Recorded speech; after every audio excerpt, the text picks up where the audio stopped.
Basically ওনার এই femur হাড়টা অনেক বড় ভাঙা ছিল। আমরা গতকালকেই অপারেশন করেছি, করার পর উনি আল্লাহর রহমতে আজকে বসতে পারছেন। কালকে কিন্তু ওনার বসার ক্ষমতা ছিল না। অপারেশনের সময় কষ্ট পেয়েছিলেন? হ্যাঁ, কষ্ট পেয়েছিলেন। আপনাকে তো আমরা অপারেশনের পরে ছবিগুলো দেখিয়েছি, তাই না? তো কি কোনো পরিবর্তন বুঝতে পারেন? জি স্যার, অনেকটাই তো। আর এটা হলো মেলার, এটা ক্লিয়ার, একদম ক্লিয়ার বোঝা যাচ্ছে। এটা কিন্তু আমরা ওই যে সিয়াম দিয়ে সরাসরি অপারেশনটা করেছি, ওই সাথে সাথে আমরা জোড়া লাগাইছি আর দেখছি যে কতটুকু জোড়া লাগে, বুঝতে পারছেন? যার কারণে কোনো গ্যাপ থাকার কোনো সুযোগ নাই। আপনি তো দেখলেনই, একদম পরিষ্কার বোঝা যাচ্ছে। তো ঠিক আছে, আপনি অপারেশনে খুশি তো? জি স্যার, ইনশাআল্লাহ। ঠিক আছে, আজকে একটু ব্যথা থাকবে, কালকে থেকে ব্যথা একদম কমে যাবে। কেমন? আলহামদুলিল্লাহ। আপনি তো ভোলা থেকে আসছেন না? জি স্যার। আচ্ছা, খুবই সৌভাগ্য যে ভোলা থেকে আমাদের কাছে আসছেন আমাদের সেবা নেওয়ার জন্য। তো আপনার কি হয়? আমার বাবা হয় স্যার। বাবা? জি স্যার। তো এখানে কি আগে কখনো আসছেন? জি না স্যার। আর আমার আম্মারে আনছিলাম ওই পাকস্থলী অপারেশন আপনি। ও, আমরা ওনার মা পাকস্থলী না, এটা হচ্ছে পিত্তথলির পাথরের অপারেশন কম্পিউটার দিয়ে করেছিলাম, তাই না? এখন দুর্ভাগ্যবশত মাকে নিয়ে আসতে হয়েছে, বাবাকে নিয়ে আসতে হয়েছে। আচ্ছা, যাই হোক, তো মা ভালো আছে তো? জি ইনশাআল্লাহ। আচ্ছা, তো আশা করছি বাবা ভালো থাকবে। কেমন? আলহামদুলিল্লাহ, এটাই কামনা। যদিও এই বয়সে ভাঙাটা বড়, তারপরও ঠিক হয়ে যাবে ইনশাআল্লাহ। তো আপনার ভোলা থেকে আসছেন? জি স্যার। তো এত কষ্ট করে আসলেন, আমাদের এখানে কেন আসলেন? আমরা এখানে আসছি স্যার, আমরা ভালো চিকিৎসা পাওয়ার আশায়। চিকিৎসা পাওয়ার আশায়। আচ্ছা, এটা আমাদের জন্য খুবই সৌভাগ্যের যে আপনি আমাদের উপরে আস্থা রাখতে পেরেছেন।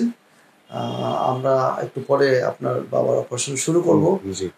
আমাদের সবকিছু রেডি। শুধু এক ব্যাগ রক্ত দরকার ছিল, সেটাও আমরা নিয়ে নিচ্ছি এখন।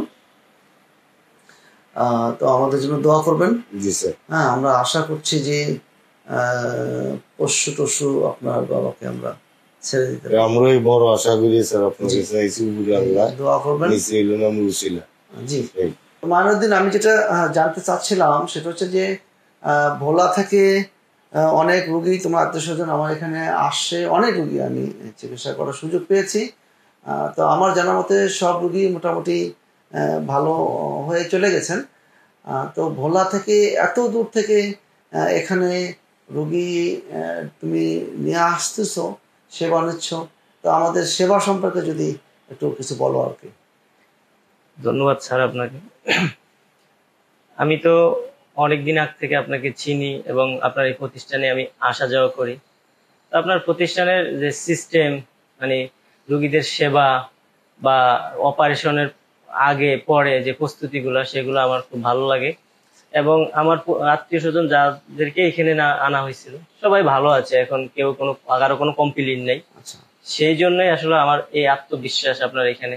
এবং আমি যেটা জানি, যে আমি যেটা নিজে দেখছি, যে আপনি হচ্ছে অ্যানেস্থেসিয়ার যে বিষয়টা, আমার মনে হয় বাংলাদেশে কয়েকজন যারা বড় মাপের যাদের আছে তাদের মধ্যে আপনি একজন।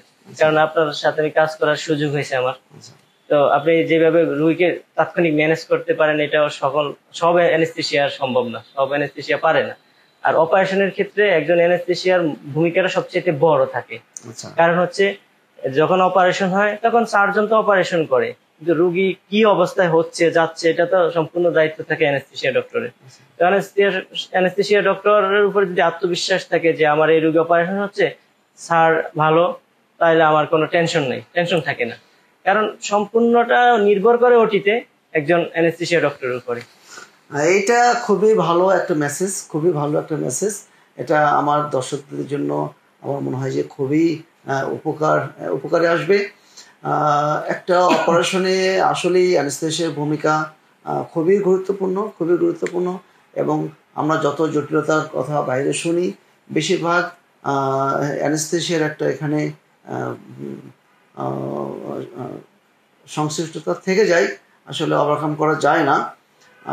তাছাড়া যেটা বলছিল যে আমার রোগী যখন অজ্ঞান হয়ে যাবে জ্ঞান ফিরবে কিনা, এই যে অভিভাবকদের মধ্যে ইভেন রোগীর মধ্যে যে একটা অনিশ্চিত অপ্রত্যাশিত দুশ্চিন্তা, সেই দুশ্চিন্তা থেকে লাঘব করতে হলে, সেই দুশ্চিন্তা থেকে একটা রোগীকে তার অভিভাবককে মুক্ত রাখতে হলে দরকার হচ্ছে খুবই ভালো একটা কাউন্সেলিং। অ্যানেস্থেশিয়া কী জিনিস সেটা তাদের কাছে তুলে ধরা, তার জটিলতা কী সেটা তুলে ধরা, এবং সেটা কিভাবে ম্যানেজ হবে সেটা তাদেরকে তুলে ধরা। তারা যদি সেটা বোঝে, আমার মনে হয় যে তাহলে অ্যানেস্থেশিয়ার জটিলতা, সার্জিক্যাল জটিলতা সব দিক থেকেই অনেকাংশে এটা কমানো সম্ভব। যেমন আমি আজকে যে ওনার বাবার অপারেশন করব, ওনার বাবার বয়স কত হবে এখন? 70-এর মতো বয়স, 80 বলছে। তো 80 বছরের একজন বৃদ্ধ যার ফিমার ভেঙে গিয়েছে। ফিমার হচ্ছে পায়ের ওপরে যে বড় হাড়টা এবং শরীরের সবচেয়ে বড় যে হাড়টা, সেটা ভেঙে গিয়েছে এবং খুব খারাপভাবে ভেঙে গিয়েছে। 80 বছরের একজন বৃদ্ধ মানুষ, তার এত বড় একটা ভাঙ্গা অপারেশন করব আমরা, তাছাড়া তার আগে একটা স্ট্রোকও ছিল। হ্যাঁ, সব কিছু মিলায়, বয়স বেশি, হিস্ট্রি অফ স্ট্রোক সব মিলায় আসলে পুরো অপারেশন সিস্টেমটাই একটা ঝুঁকিপূর্ণ অবস্থানে থেকে যায়। সেই ঝুঁকি থেকে যাতে কোনো জটিলতা না হয়, সেজন্য আসলে একটা সুন্দর অপারেশন পরিবেশ তৈরি করা, একটা অপারেশন ভালো একটা টিম তৈরি করা খুবই জরুরি। তাতে আমরা যারা চিকিৎসক, আমাদের জন্যও মঙ্গল, যিনি সেবা নিচ্ছেন তার জন্য মঙ্গল, অভিভাবকদের জন্য মঙ্গল। তো ধন্যবাদ মাইনুদ্দিন, আমাদের এভাবে কি বলে প্রশংসা করার জন্য। তোমার এই প্রশংসা আমাদের কাজের উৎসাহ আরো বাড়িয়ে দেবে, এবং তাতে আমরা মনে করি যে আমার রোগীরা আরো বেশি সেবা। এটা তো মূলত প্রশংসা না, জাস্ট আপনার কাজের প্রাপ্তি। আপনি কাজ করতেছেন, সে কাজের সুফল হিসেবে এই কথা আসছে। এটা কারো বানানো বা মঞ্চে বললাম বাস্তবতার জন্য। ধন্যবাদ সবাইকে, তো দোয়া করেন। আমরা এখন অপারেশন যাচ্ছি। হ্যাঁ, ঠিক আছে, আপনাকেও ধন্যবাদ স্যার। Thank you.